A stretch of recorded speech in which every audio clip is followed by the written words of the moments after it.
pues la idea es que empecemos a hablar propiamente del tema del día de hoy, que el tema de hoy es empezar con equipos de contacto continuo. Entonces, me interesa tocar puntualmente algunos conceptos que son lo que yo llamo conceptos previos, y entonces resulta que por ahí en el material de apoyo, que por si alguna persona no lo ha bajado, porque alguien ayer me consultaba que no había aula virtual y no había podido bajar el material, pues ustedes tranquilos, por el momento ustedes por favor tengan un cuadernito con apuntes y vayan tomando apuntes.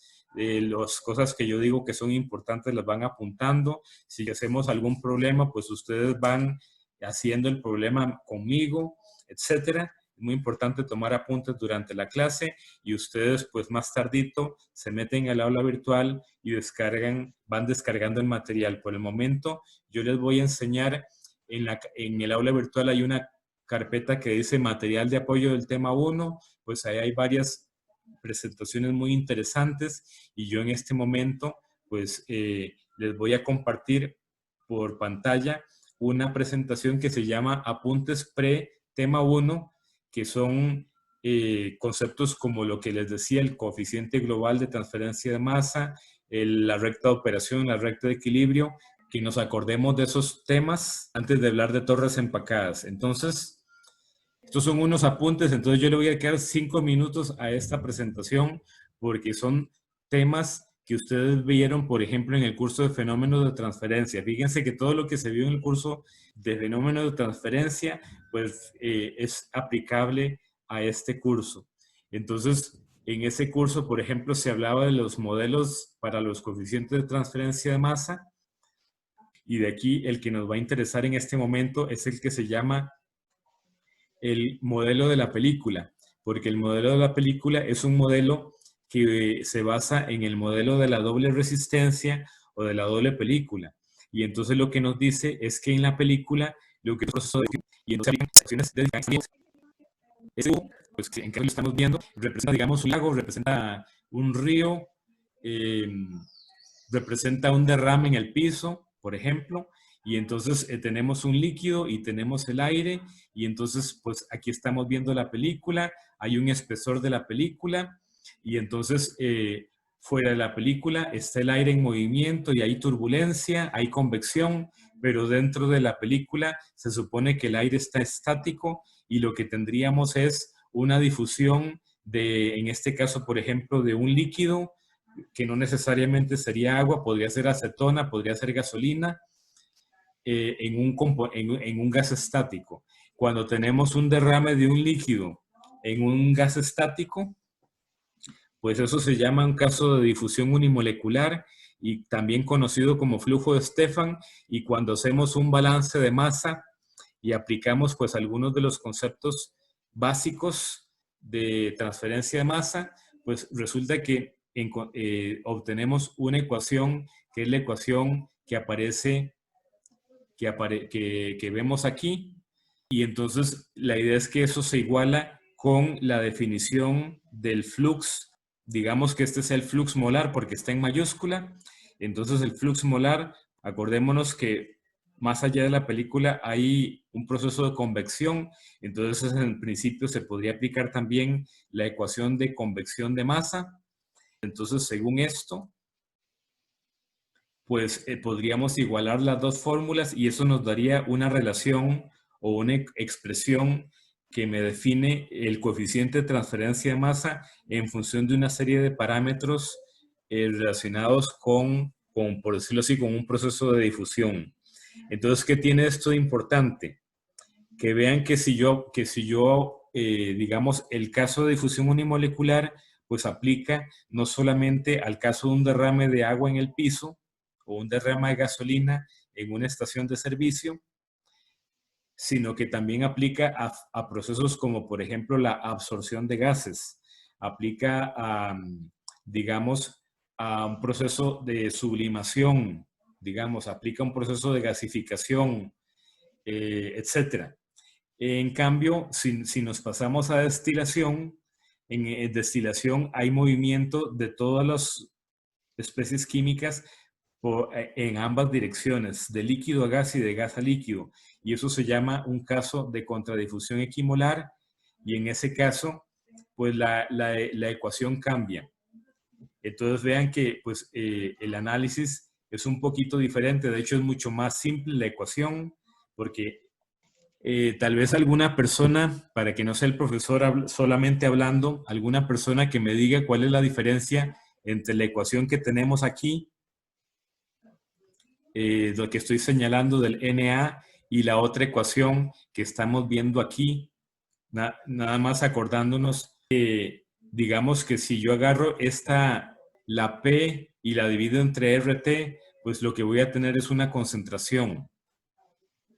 Entonces, de alguna manera, esta ecuación también estaría escrita en función de concentraciones.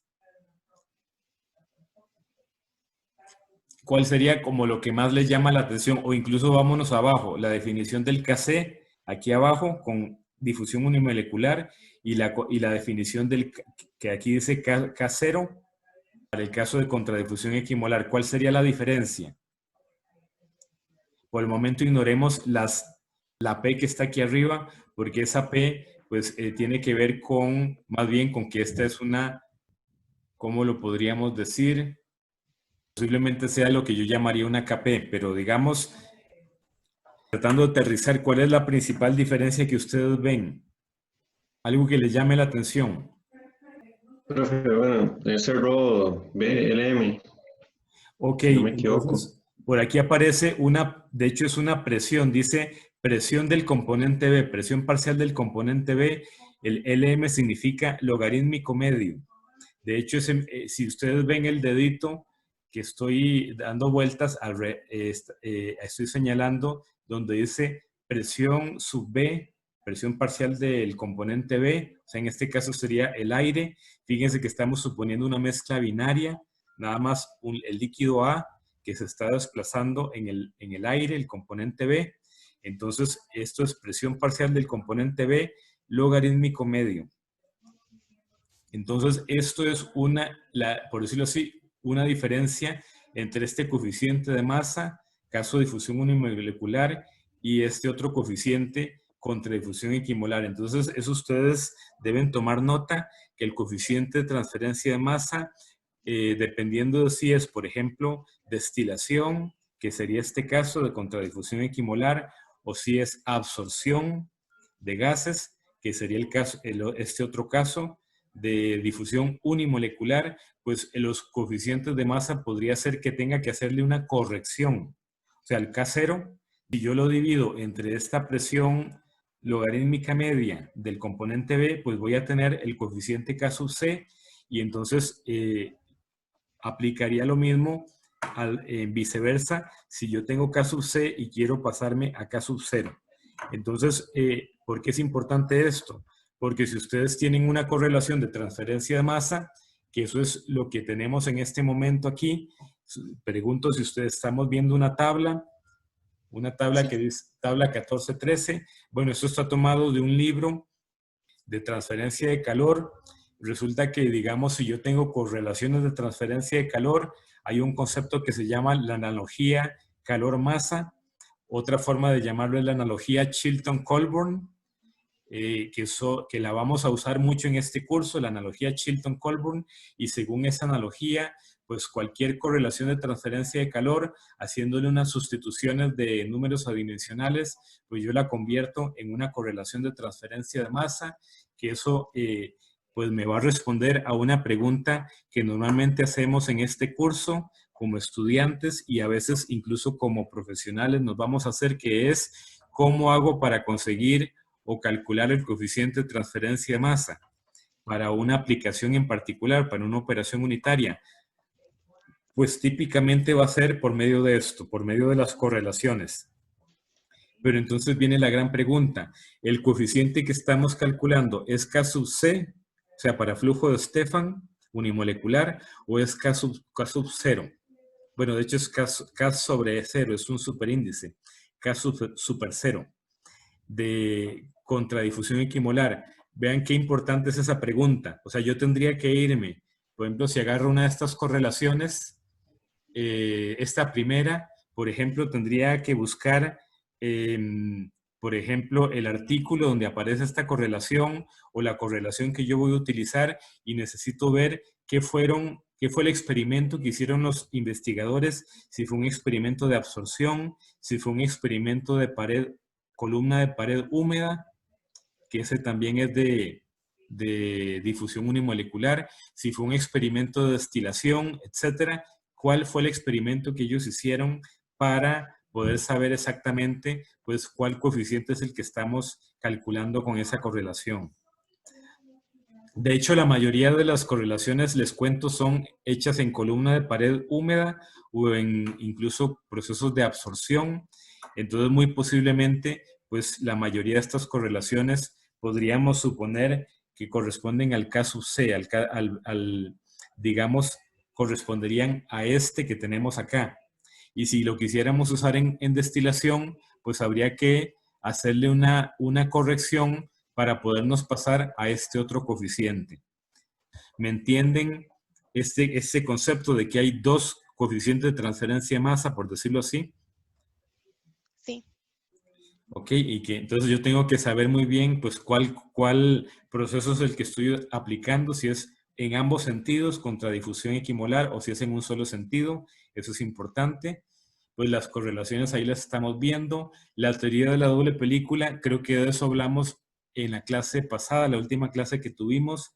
Entonces ese tema pues deberían entenderlo. ¿Qué es lo que me interesaría en este momento? Que sepamos o manejemos de este tema, que por ejemplo que si tenemos dos fases, una líquida y una gaseosa, o dos fases líquidas, pues vamos a tener dos películas y que además vamos a tener una interfase y que entonces vamos a tener pues una serie de concentraciones, las concentraciones en las fases principales, pero a su vez vamos a tener en la interfase hay unas concentraciones y que habíamos comentado que esas concentraciones no necesariamente son, es más, nunca van a ser iguales, siempre van a ser diferentes y que aquí hay una cosa muy importante, que cuál es la relación entre estas concentraciones. Aquí aparece una presión en el gas y una concentración en el líquido, pues aquí va a haber una relación de equilibrio. Entonces, podemos tomar nota, en la interfase siempre las concentraciones de un lado y el otro van a estar relacionadas por la curva de equilibrio, o sea, la relación de equilibrio.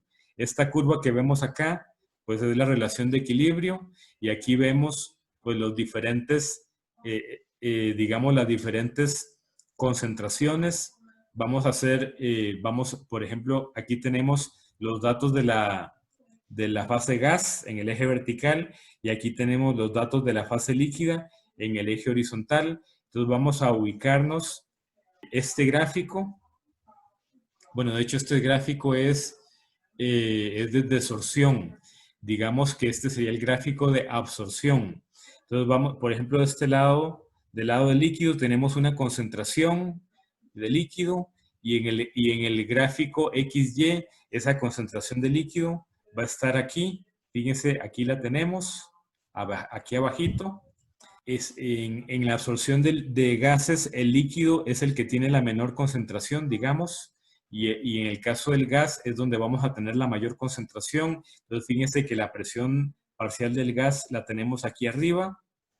Y por otro lado tenemos una interfase. Aquí está, aquí vemos la interfase. Entonces aquí tenemos por un lado concentración de líquido en la interfase, presión de el gas en la interfase. Y si nos vamos nuevamente al gráfico XY, este gráfico es de las cosas que les digo que hay que sentarse a analizarlo con cuidado hasta que lo entendamos bien.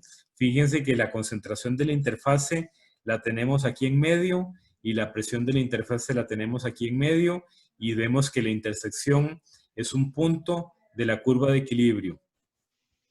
De hecho, déjenme ver si tenemos la opción de anotar para poder hacer unas marquitas aquí en la pantalla. Vamos a dibujar. Entonces, fíjense que aquí tenemos un punto de la curva de equilibrio, pues corresponde a presión de interfase y concentración de interfase.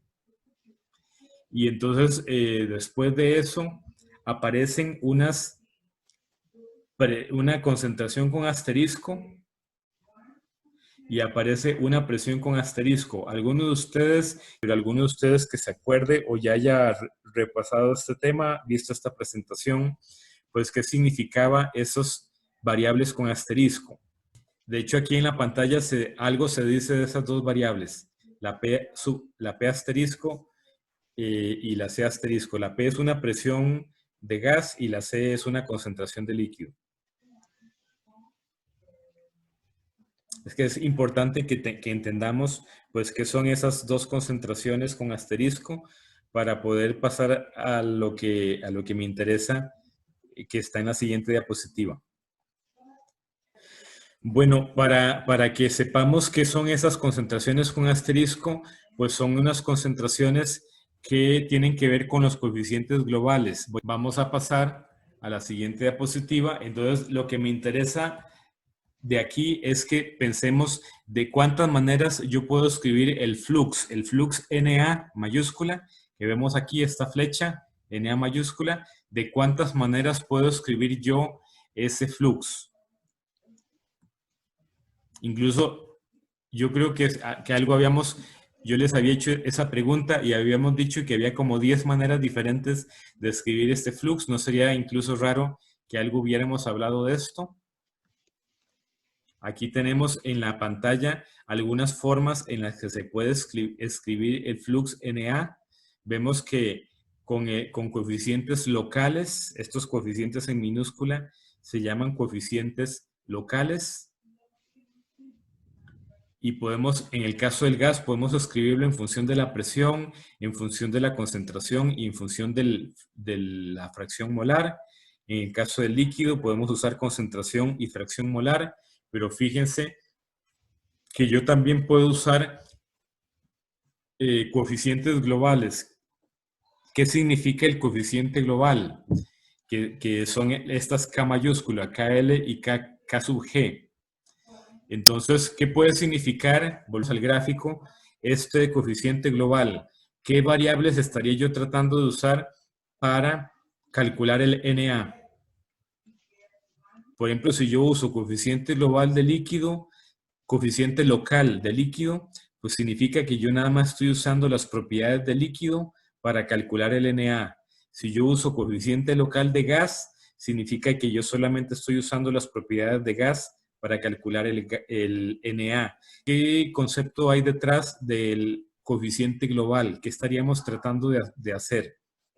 Fíjense que en el caso de coeficientes locales, pues de alguna manera yo necesito conocer estas concentraciones de interfase que usualmente son muy difíciles de conocer. O sea, son difíciles de medir. Usualmente es como en forma indirecta que las obtenemos. Entonces, ¿qué me convendría más? Me convendría más usar el dato del gas, del medio principal, del fluido principal, y el dato del líquido, del fluido principal también. Entonces, el concepto de coeficiente global, pues lo que estamos tratando de usar es tanto datos del gas como del líquido para hacer el cálculo del Na. ¿Y qué es lo que pasa? Que aquí yo tengo una concentración de líquido y aquí yo tengo una concentración de gas. Es como decir manzanas de un lado y peras del otro. Entonces yo necesito, digamos, a la hora de restar, yo necesito restar manzanas o restar peras. O sea, yo necesito esta manzana, digamos, la concentración de líquido, yo tengo que restarla con otra manzana. O sea, necesito una concentración de líquido equivalente a la presión de gas. Eso precisamente es esta concentración asterisco. Es una concentración de líquido que es equivalente a la presión parcial del gas. ¿Y cómo conseguimos esa equivalencia? Pues por medio de la relación de equilibrio. De manera similar, si yo quiero usar los datos, en este caso, sería usar un coeficiente global de líquido. Vean qué interesante. Pero también podemos usar un coeficiente global con propiedades de gas. En ese caso usaríamos la presión parcial, pero entonces esa presión parcial yo tendría que restarla a otra presión parcial que sea equivalente a la concentración de líquido, y esa precisamente es la presión esta de asterisco, que es una presión que la vamos a conseguir. Fíjense, yo aquí tengo concentración de líquido, me voy a la relación de equilibrio y eso me permite leer un valor que corresponde a la presión equivalente a esa concentración y esa es P asterisco. Y entonces eso me permitiría a mí, vamos a ver, aquí tenemos las formas de calcular el flux por medio del coeficiente global. Y entonces vemos donde se utiliza P asterisco, concentración asterisco, y también yo podría definir un X asterisco, una fracción molar de A asterisco, una fracción Y asterisco. Es más, fíjense que la relación de equilibrio, hay una forma general de escribir la relación de equilibrio, que es muy importante que tomemos nota, que cuando hablemos de relación de equilibrio, vamos a estar hablando de esto que estoy escribiendo aquí. Y asterisco igual a M X asterisco. Donde está M, no necesariamente esto va a ser una línea recta. Esto pareciera una línea recta y en algunos casos ideales va a ser una línea recta. ¿En qué casos ideales? Por ejemplo, con la ley de Henry o con la ley de Raoult, que son dos leyes que hemos utilizado. Por ejemplo, en destilación hemos usado la ley de Raoult y resulta que la ley de Raoult nos permite escribir eso. La podemos poner de esta manera.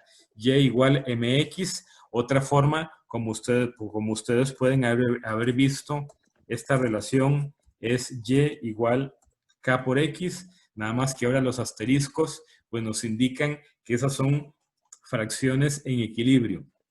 ¿Queda claro lo del y igual mx o y igual kx? Sí. Y fíjense que entonces eso la importancia de la curva de equilibrio para calcular estas concentraciones con asterisco, que es, como les digo, lo que me permite restar peras y peras o manzanas y manzanas. En una próxima clase, pues vamos a meternos con el tema del cálculo de estos coeficientes globales, que aquí tenemos, por ejemplo, estas ecuaciones van a ser muy importantes para calcular los coeficientes de transferencia. Y ahora nada más termino para que nos acordemos, porque esto lo vimos en destilación. Acordemos del método de McCabe y Thiele. En el método de McCabe y Thiele había una curva de equilibrio y había una recta de operación. Y en este curso también vamos a utilizar curvas de equilibrio y recta de operación para diseñar los equipos.